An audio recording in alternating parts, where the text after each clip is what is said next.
2 Kings chapter 24. During Jehoiakim's reign, King Nebuchadnezzar of Babylon invaded the land of Judah.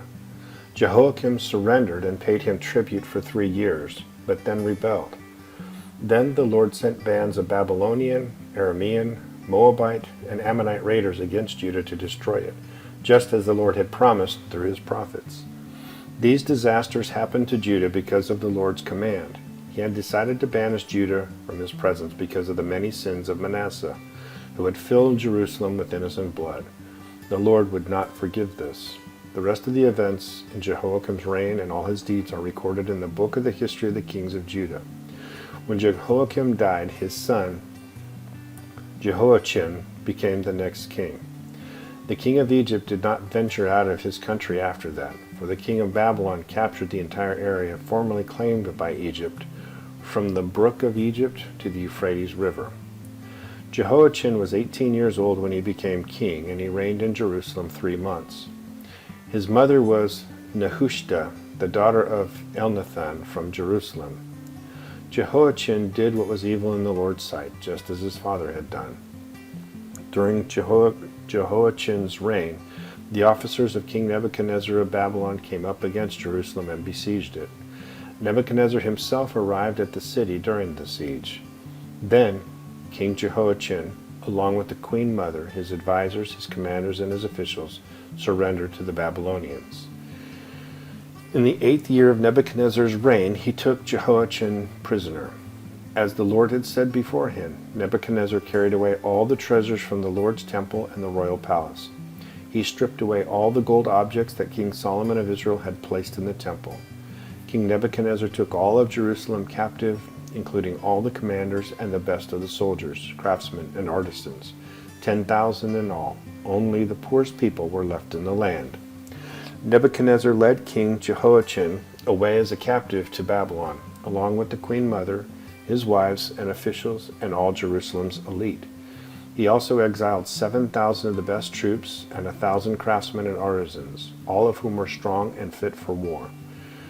Then the king of Babylon installed Mattaniah, Jehoiachin's uncle, as the next king, and he changed Mattaniah's name to Zedekiah. Zedekiah was 21 years old when he became king, and he reigned in Jerusalem 11 years.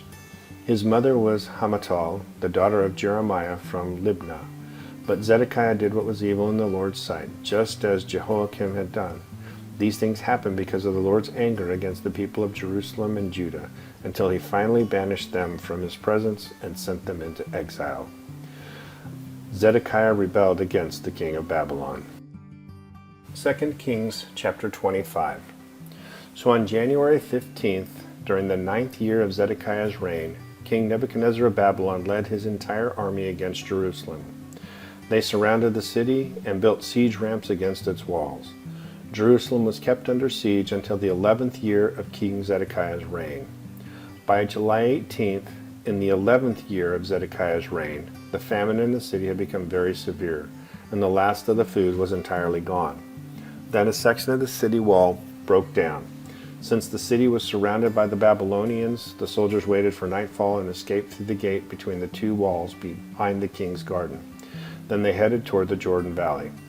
But the Babylonian troops chased the king and overtook him on the plains of Jericho, for his men had all deserted him and scattered.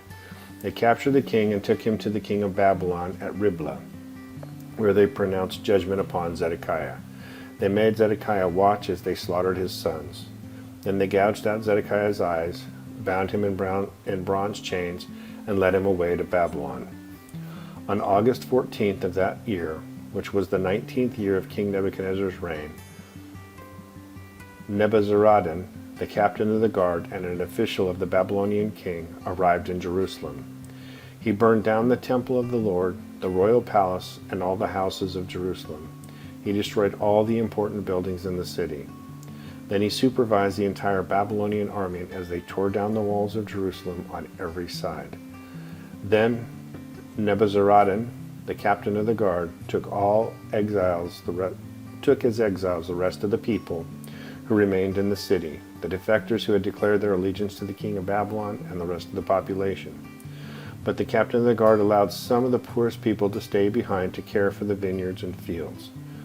The Babylonians broke up the bronze pillars in front of the Lord's temple, the bronze water carts, and the great bronze basin called the sea, and they carried all the bronze away to Babylon. They also took all the ash buckets, shovels, lamp snuffers, ladles, and all the other bronze articles used for making sacrifices at the temple. The captain of the guard also took the incense burners and basins, and all the other articles made of pure gold or silver. The weight of the bronze from the two pillars, the sea, and the water carts was too great to be measured. These things had been made for the Lord's temple in the days of Solomon. Each of the pillars was 27 feet tall. The bronze capital on top of each pillar was 7.5 feet high and was decorated with a network of bronze pomegranates all the way around. Nebuzaradan, the captain of the guard, took with him as prisoners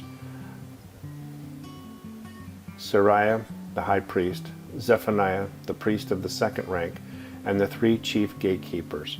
And from among the people still hiding in the city, he took an officer who had been in charge of the Judean army, 5 of the king's personal advisors, the army commander's chief secretary, who was in charge of recruitment, and 60 other citizens. Nebuzaradan, the captain of the guard, took them all to the king of Babylon at Riblah. And there at Riblah, in the land of Hamath, the king of Babylon had them all put to death. So the people of Judah were sent into exile from their land. Then King Nebuchadnezzar appointed Gedaliah, son of Ahikam, and grandson of Shaphan, as governor over the people he had left in Judah.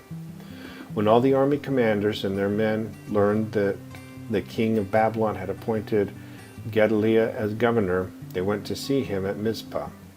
These included Ishmael, son of Nethaniah, Johanan, son of Kareah, Sariah, son of Tanumeth, the Netophathite, Jezaniah, son of the Maccathite, and all their men. Gedaliah vowed to them that the Babylonian officials meant them no harm. Don't be afraid of them. Live in the land and serve the king of Babylon, and all will go well for you, he promised. But in mid-autumn of that year, Ishmael, son of Nethaniah, and grandson of Elishama, who was a member of the royal family, went to Mizpah with 10 men and killed Gedaliah. He also killed all the Judeans and Babylonians who were with him at Mizpah. Then all the people of Judah, from the least to the greatest, as well as the army commanders, fled in panic to Egypt, for they were afraid of what the Babylonians would do to them. In the 37th year of the exile of King Jehoiachin of Judah, evil Merodach ascended to the Babylonian throne. He was kind to Jehoiachin and released him from prison on April 2nd of that year. He spoke kindly of Jehoiachin and gave him a higher place than all the other exiled kings in Babylon. He supplied Jehoiachin with new clothes to replace his prison garb and allowed him to dine in the king's presence for the rest of his life. So the king gave him a regular food allowance as long as he lived.